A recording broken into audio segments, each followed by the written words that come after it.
Journey, I started to do some investigation work on just the stuff that really goes on behind the scene.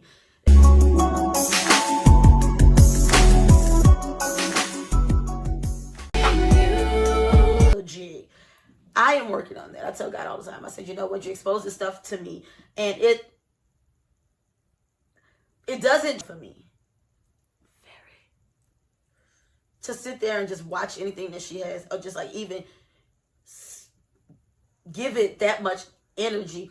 And that's I actually have been working on this series for Lemonade and Beyonce for a while, and I had to stop because after I started kind of like breaking down and seeing what is what and what this symbol means, because they do a lot of symbolism, a lot of hand movements, symbolism. They live by symbolism. I forgot who said it. Somebody in the comments, drop it down for me. But symbolism rule the world, not words. And then if you really understood that, then you understand that, yeah, it really does. It really does. I too still struggle daily.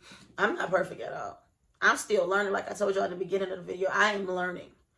I like being in the learning phase because you're never too old to learn. You're never too old to change. You're never too old to evolve and mature.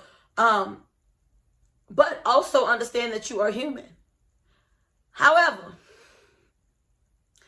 the stuff that they do, that's a whole nother level. You know, it's a whole nother level. I think I was watching, shout out to Real Street Star Production. I think it may have been that, the blue couch thing. Oh, my little finger thing flew. And then you know what, y'all, was loose on my finger anyway. I don't know where it went, so oh well. Well, they were saying that, can y'all guess? My mind went blank. Now, side note. Come here. Come closer. Come closer. Closer. Closer. Listen, y'all. I got multiple sclerosis, and one of my residual issues is I forget sometimes. So bear with me, y'all. I'm gonna make MS look good. Now let's keep going. Taylor Swift is able to stay relevant for so long because she works with the Illuminati and the devil? There's a huge conspiracy that Taylor Swift is the rejuvenated clone of Zena LaVey, the high priestess of the Church of Satan. Zena is actually the daughter of the man who started the church himself, and they happen to look a lot alike. The lips, nose, eyes, if Taylor just drew her... Sorry, y'all. So listen, before we get to this, I want to tell y'all something. So Anton LaVey is actually the person that started the Church of Satan. Go ahead and do your research. Remember, always do your own research. You know, even in the word, like even if you go to church, always do your own studying. You know, you have to gain yourself. You have to be able to understand it for yourself, not for nobody else. So go ahead and look up Zena LaVey. And if you think that don't look like the same person, Taylor Swift and Zena LaVey like the same person, please let me know what my eyes are seeing, because I see the same person.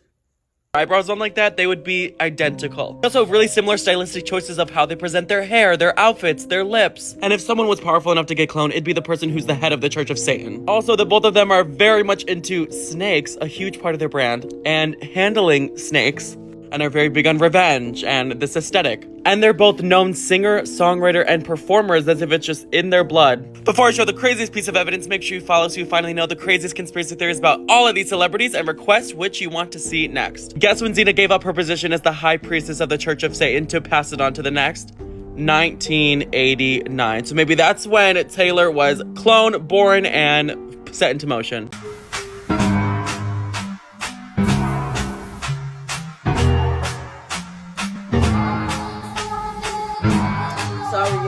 To take the volume out of this because it's a copyright. It's J. Cole's song "She Knows." They go look up the conspiracy. Well, I guess the theories on that song J. Cole have. But this is supposed to be Diddy parties, and it's supposed to show different celebrities that The Simpsons portrayed in their episode for this portraying Diddy party. So that's what this is about. And The Simpsons also, oops, I keep hitting this mic, but The Simpsons also do a lot of predictions and they be spot on, but also the writers is Masons. So they will be spot on because they already know the agenda. But yes, that's what this is about. And that's the underground tunnels.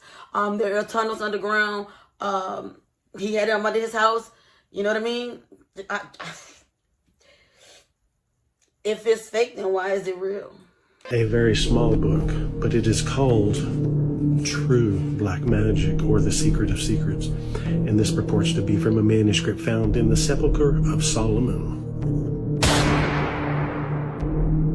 Did King Solomon from the Bible actually write a dark magic grimoire about constraining demons? Lesser Key of Solomon is most known for its first part that contains a list of 72 different demons. Lesser Key of Solomon is designed to be a manual teaching us how to constrain 72 different demons, as well as many other kinds of supernatural beings. Solomon is the wisest, richest man to ever live. He had a lot of wives, and he was marrying like the Queen of Sheba and these different queens because he would absorb their territories by doing it. God answered his prayer and sent an angel down with a ring. That ring gave him power over the spiritual world. He claimed that he used the authority of the ring to summon all the principalities of the world, the Nephilim, that are these disembodied spirits going around causing all this illness and different things. He interviews them as to what they hate, what casts them out, and what angel is over them. If that angel comes, they'll flee. Michael or Raphael or whatever. He writes all this stuff down, and this becomes witchcraft. Burn the gallbladder of fish over an open fire in the month of June on a full moon or whatever. That became a spell, which is where witchcraft comes from. He would enslave them to build the temple of God. The Masons come out of this as well. One of the highest ranking demons that Solomon enslaves to be a worker in the temple, he makes him a stone cutter and a mason.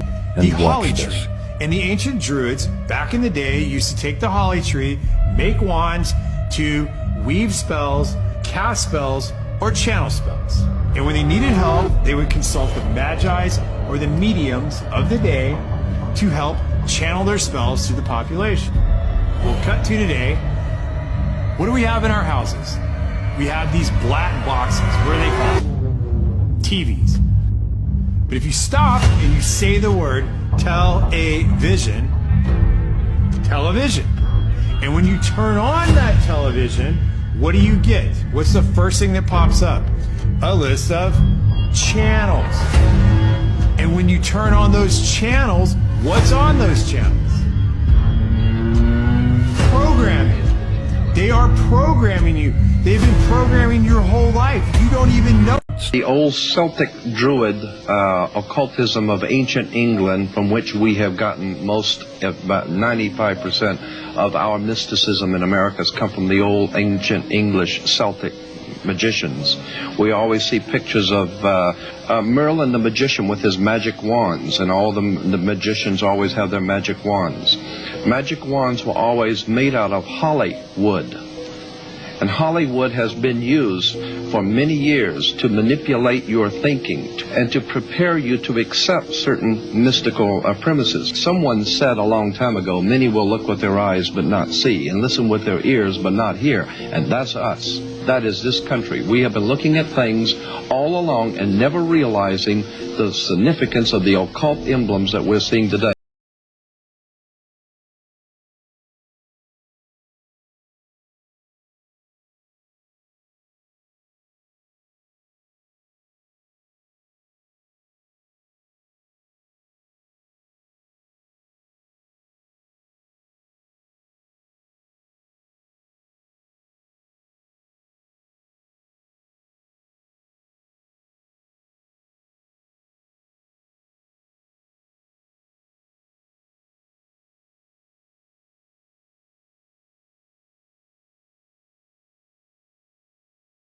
Well, guys, we got to the end of the video. I enjoyed this time with you guys. Remember, every Wednesday, you will be getting a reaction video, and every Sunday, you will be getting an investigation video from yours truly, me. I've been dealing with some equipment and issues and some tech issues that took us this long to get straightened out. But I am here. Welcome to my channel. I'm glad that you guys came to join me. I'm glad that you guys came to sit and watch me yap my mouth and come back again and watch me yap my mouth again. But remember, iron sharpens iron. And if you know better, you do better. So, And guess what? We can't be crabs in a barrel at all. We can't pull each other down. We gotta lift each other up. That's the only way to fight the system, is to come together, because there's more of us than it is of them. Always remember that, you know? And until next time, I just wrote on my pants, y'all. Bye.